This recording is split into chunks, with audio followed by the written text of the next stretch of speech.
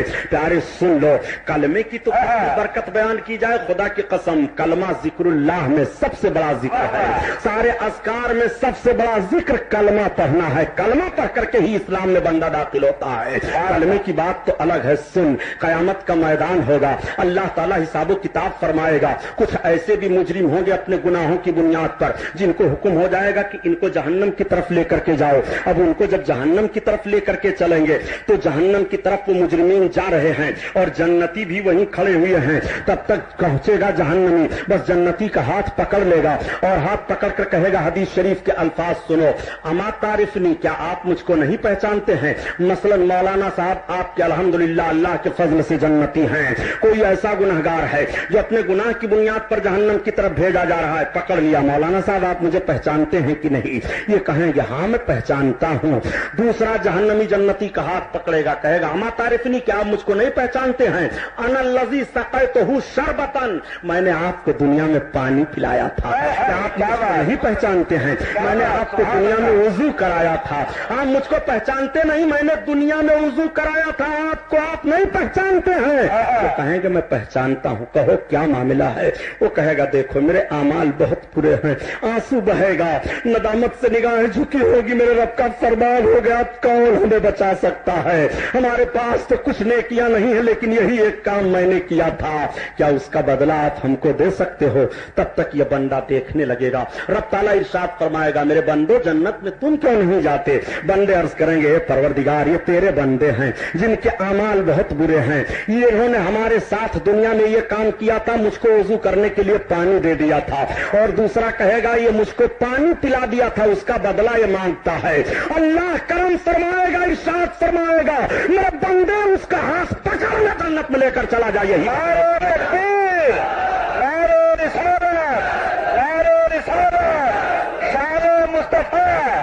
شہید اعظم غلام محی الدین سبحانی خواجہ غریب نواز کمیٹی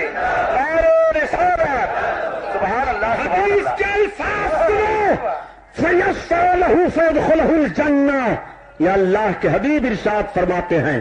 اب آپ اپنے ذہن کو پلٹیے کہ ایک جنتی کو آپ نے وضو کرا دیا، ایک جنتی کو پانی پلا دیا، تو آپ جنت کے حقدار ہو گئے، اور جو جنتیوں کا سردار ہے حضرت امام حسین جنتیوں کے سردار ہیں، رب کے محبوب ارشاد فرماتے ہیں الحسن والحسین سید الشباب اہل جنہ، حسن و حسین جنتی نوجوانوں کے سردار ہیں۔ اگر جنتی نوجوان کے سردار پر تو نے حسین کے نام کی محفل منعقد کی اور اللہ کے بندے بیٹھ کر کے رب کا ذکر سن رہے ہیں تو کیوں نہیں تو جنتی ہو جائے گا؟ کیوں تو نہیں جنت میں جانے کا حقدار ہے؟